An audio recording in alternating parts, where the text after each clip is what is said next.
20 साल के बाद हमारे मेन कैरेक्टर के साथ में साके पी रहा है, जिसका वो काफी टाइम से इंतजार कर रहा था। और एक नजर पड़ते ही वो बता सकता है कि इस बंदे का पूरा ऑरा ही चेंज हो चुका है। साके पीते पीते हमें योंगजा से ये भी पता चलता है कि 40 साल पहले इस बंदे ने आकर मुझसे कुछ ऐसा रिक्वेस्ट किया था जो कि आज तक कोई भी नहीं किया। ये चाहता था कि इसे पास्ट में भेज दिया जाए, और वो यहाँ पर मेरी फैमिली के पास क्यों आया? क्योंकि पास्ट में भेजने की टेक्निक सिर्फ योंगजा फैमिली के साथ है। एक पल के लिए योंगजा बहुत ज्यादा हैरान हुआ, लेकिन उसे पता है कि वो इस टेक्निक को परफॉर्म कर सकता है, मगर इसके लिए जो मटेरियल्स चाहिए होते हैं तो योंगजा ने उसे कलेक्ट करने की बहुत कोशिश की, मगर वो इस टास्क को और उस मटेरियल्स को कलेक्ट करने में सफल नहीं रहा। और अगर इसको पास्ट में जाना है तो इसे वो मटेरियल्स लाने ही पड़ेंगे, जिनमें से एक थंडर बेल, दूसरा ड्रैगन कल्ट का एक आर्टिफैक्ट, तीसरे नंबर पर 10,000 पुरानी मछली की कोर एसेंस चाहिए होते हैं, और लास्ट में डिमोनिक कल्ट से एक डिमोनिक सोल चाहिए। इन्हीं सारी चीजों को अगर ये कलेक्ट कर लेता है तो बड़ी ही आराम से वो इस रिचुअल को परफॉर्म कर पाएगा। योंगजा कहने लगा कि पहले आर्टिफैक्ट को ऑब्टेन करने में मुझे इतना टाइम लगा और एनर्जी वेस्ट हुई कि बाकियों को कलेक्ट करने की हिम्मत भी मुझ में नहीं बची, मगर सामने यही क्रेजी बंदा, इसने वो सारे आर्टिफैक्ट 40 सालों में एक एक करके एक साथ ही यहाँ पर ले आया। इसी बीच योंगजा हमारे मेन कैरेक्टर के सामने इस बात को भी रिवील करता है कि वो इस बात को लेकर काफी ज्यादा क्यूरियस है कि वो इन सारे मटेरियल्स को कलेक्ट करने में आखिर इतनी हद तक क्यों गया, आखिर इसके पीछे का रीजन क्या है। तो जोर से वो कप टेबल पर मारता हुआ हमारा मेन कैरेक्टर कहता है, मुझे बदला लेना है, जो कि सुनकर योंगजा एक पल के लिए बहुत ज्यादा शॉक हो जाता है, क्योंकि वो ये बता सकता है कि हमारा मेन कैरेक्टर बहुत ज्यादा स्ट्रॉन्ग है, क्योंकि इन मटेरियल्स को जमा करना वो किसी आम बंदे की बस की बात नहीं। तो वो ये जानना चाहता था कि इतनी पावर होने के बावजूद भी वो रिवेंज क्यों नहीं ले पाया, क्या उसकी पावर कम थी या फिर कुछ और ही मसला था, जिस पर हमारा मेन कैरेक्टर हाँ में जवाब देता है। तो अब योंगजा इस बात को भी लेकर क्यूरियस है कि आखिर वो किस बंदे से रिवेंज लेना चाहता है कि इतनी पावर भी उसके लिए कम पड़ रही है। तो वो हुआ मूंगी का जब नाम लेता है तो योंगजा के पैरों तले जमीन खिसक जाती है, क्योंकि जिस बंदे का नाम हमारे मेन कैरेक्टर ने बताया है तो उसके सामने अनऑर्थोडॉक्स लीडर भी मारे गए थे, और साथ में हेवनली डीमन अलायंस के भी लीडर मारे जा चुके थे, और खुद हेवनली डीमन भी उस बंदे के सामने टिक नहीं पाए, और तीनों को हुआ मूंगी ने मौत के घाट उतार दिया था। योंगजा हमारे मेन कैरेक्टर से बोला कि वो कभी भी उसको हरा नहीं पाएगा, चाहे वो पास्ट में ही क्यों ना चला जाए, मगर मेन कैरेक्टर को इस बात से फर्क नहीं पड़ता, क्योंकि अगर वो उसे मार पाया या नहीं, लेकिन जिस बंदे को उसने मारा है यानी कि हेवनली डीमन, तो वो उसका फादर था। मगर इस बात से उसका ये मतलब भी नहीं कि अपने फादर का बदला वो लेना चाहता है, और ना कि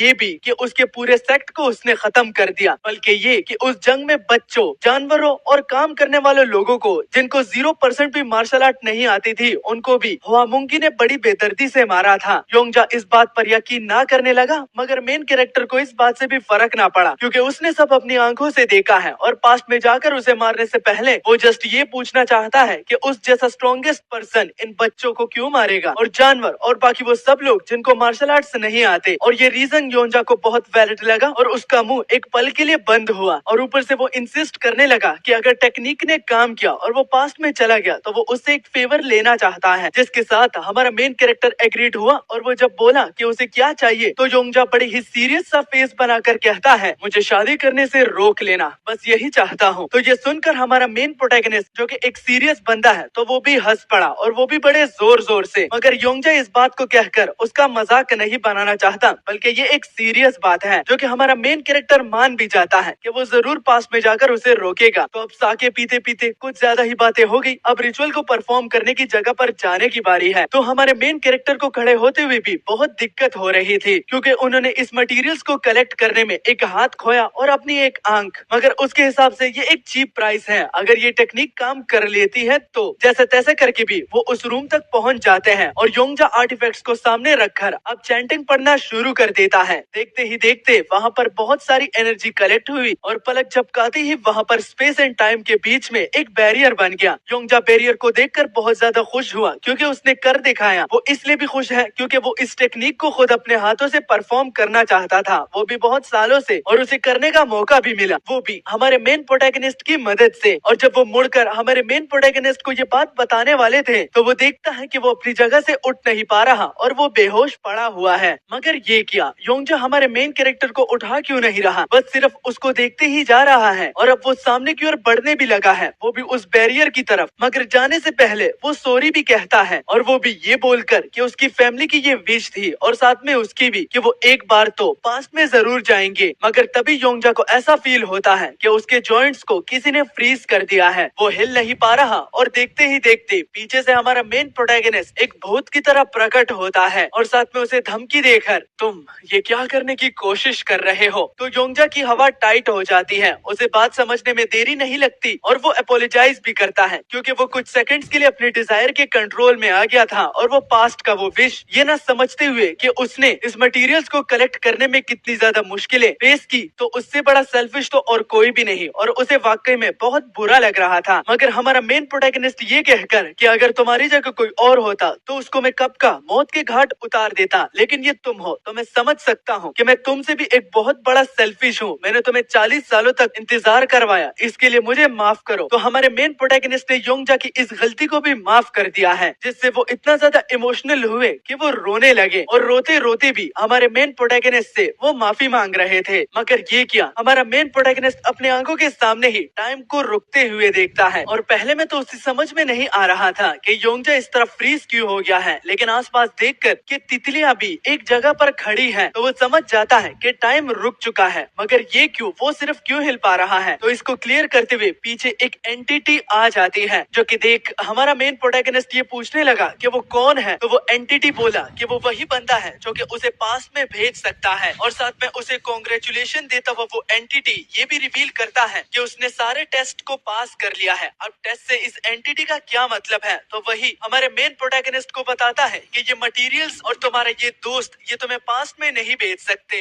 ये जो मटेरियल्स तुम लाए हो ये पास्ट में जाने के रियल मटेरियल्स नहीं, बल्कि इनको लाने में जो मेहनत तुमने की है और एफर्ट्स, तो वही तुम्हारा टेस्ट था। इनको ऑफर करने के लिए जो एफर्ट्स तुमने लगाए, तो उस टेस्ट को तुम पास कर चुके हो। और लास्ट में सबसे मुश्किल टेस्ट कि अपने दोस्त को उसकी गलती के लिए माफ करना, वो भी ऐसी गलती जिससे तुम अपने लक्ष्य तक पहुंचने से रुक सकते थे, तो इसको तुम काफी आसानी से पास कर चुके हो। तो अब बताओ तुम्हारी क्या विश है? तो विदाउट वेस्टिंग अ सेकंड हमारा जो मेन प्रोटैगनिस्ट है वो पास्ट में जाने का इंसिस्ट करता है। मगर जब एंटिटी उससे ये पूछे कि वो पास्ट में आखिर क्यों जाना चाहता है और वहाँ पर क्या करेगा, तो जवाब देता हुआ हमारा मेन प्रोटैगनिस्ट डरता भी नहीं और कहता है कि उसको मारूंगा जो कि डिजर्व करता है, और उसको मरने से बचाऊंगा जो कि मरना डिजर्व नहीं करता। तो ये सुनकर एंटिटी बोला कि क्या सिर्फ यही है? तो हमारा मेन प्रोटैगनिस्ट काफी डेस्परेटली एंटिटी को वो सारी बातें जो कि वो अब तक अपने मन में स्टोर करता आ रहा है कि उसे अपनी लाइफ मीनिंगफुल जीनी है, यानी कि बेमतलब की जिंदगी बिल्कुल भी नहीं जीना। उसकी लाइफ में जो भी वो एक्शन लिया है तो उसको जरूर किसी न किसी एक इवेंट ने उसको करने पर मजबूर किया है। वो सबका सब कुछ रिग्रेट करता है जो कि आज तक वो करता आ रहा है, और उस इवेंट ने उस काम को करने पर मजबूर किया। तो वो एंटिटी पूछा कि वो कितना रिग्रेट करता है, वो भी अपने एक्शंस को। तो हमारा मेन प्रोटैगनिस्ट बोला कि वो सब एक्शन को रिग्रेट करता है। तो अब एंटिटी बहुत ज्यादा क्यूरियस हुए और हमारे मेन प्रोटैगनिस्ट से जाते जाते हुए बोले कि वो ऊपर से तुम्हारी लाइफ को जरूर देखेगा, और वो ये भी देखना चाहता है कि जो लक्ष्य तुम इतने सालों से अपने मन में दबाए रखे हो, तो क्या तुम उसी रास्ते पे चलोगे या फिर से भटक जाओगे। मुझे डिसअपॉइंट मत करना, काफी उम्मीदें मैं लगा रहा हूँ, तुम्हारे जैसे इस दुनिया में बहुत कम है। तो अब मेरी जाने की बारी है और तुम्हारे आने की भी। ये कहकर वो एंटिटी गायब हुआ और टाइम दोबारा से चलने लगा। और हमारे मेन प्रोटैगनिस्ट को अब तक ये समझ में नहीं आया कि इतने कम टाइम में इतनी सारी चीजें भी देख ली, लेकिन वो खुद को संभालते हुए लास्ट टाइम योंगजा को गुड बाय कहता है। योंगजा गुड बाय का रिस्पॉन्स भी देता है, मगर साथ में ये भी कि ये कहते हुए उसे शर्म तो आ रही है जो हरकत कुछ ही देर पहले उसने की है, मगर फिर भी जो वादा उसने साके पीते हुए किया था कि वो उसे शादी करने से रोकेगा, तो उसे भूल मत जाना। जिस पर मेन प्रोटैगनिस्ट इस बात के साथ एग्रीड हुआ और वो आगे बढ़ने लगा। और दोबारा से योंगजा उसे रिमाइंड करवाता है कि याद से कि उसे शादी करने से रोक लेना।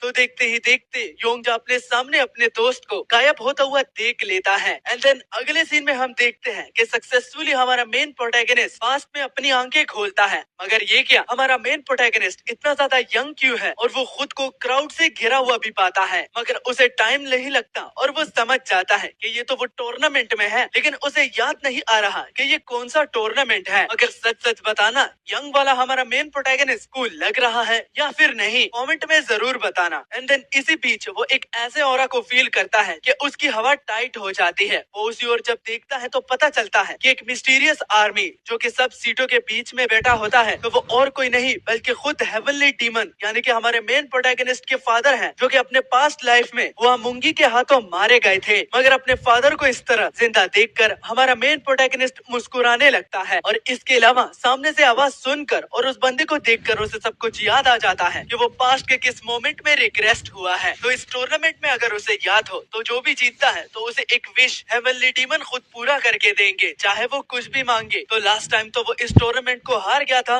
वो भी एक रीजन की वजह से, मगर अब तो उसे अच्छी तरह से पता है। और एडिशनली हमारा मेन प्रोटैगनिस्ट अपने फादर यानी कि हेवनली डीमन के बारे में ये भी बताता है कि जो वो ये टूर्नामेंट रखे हैं तो इसमें कोई भी नेक्स्ट हेवनली डीमन बन सकता है। यानी कि हेवनली डीमन उनके फादर ये समझते हैं कि जरूरी नहीं कि सिर्फ उसके ब्लड लाइन में से ही कोई अगला हेवनली डीमन बने, क्योंकि वो चाहते हैं कि सबको बराबर चांस दिया जाए। और जो वो बोले उन्होंने वो करके भी दिखाया और ये टूर्नामेंट उसी नाम पे रखा जिस पर जीतने वाले को इजाजत दे दी जाएगी कि वो हेवनली डीमन के दोनों बेटों में से किसी को भी चैलेंज दे सकता है और जीतने पर वो कोई सा भी विश मांग सकता है। और हमारे मेन प्रोटैगनिस्ट के फादर को वो विश पूरी करनी ही होगी। तो ये जो बंदा हमारे मेन कैरेक्टर के सामने खड़ा है तो वो तो फाइट शुरू होने से पहले ही उसको हार मान लेने का कहता है, मगर उसकी इस वाली बात से ज्यादा वो हमें अपने पास्ट के बारे में बताता है कि इस टाइम उसके साथ ऐसा क्या हुआ था कि उसकी पूरी जिंदगी ही चेंज हो गई। एमसी के हिसाब से पास्ट लाइफ में भी इस बंदे ने उसे ही चुना था और मेन प्रोटैगनिस्ट को ये बात जरा भी अच्छी नहीं लगी, क्योंकि हमारा मेन प्रोटैगनिस्ट अच्छी तरह से जानता था कि इस सामने बंदे के पर्सपेक्टिव से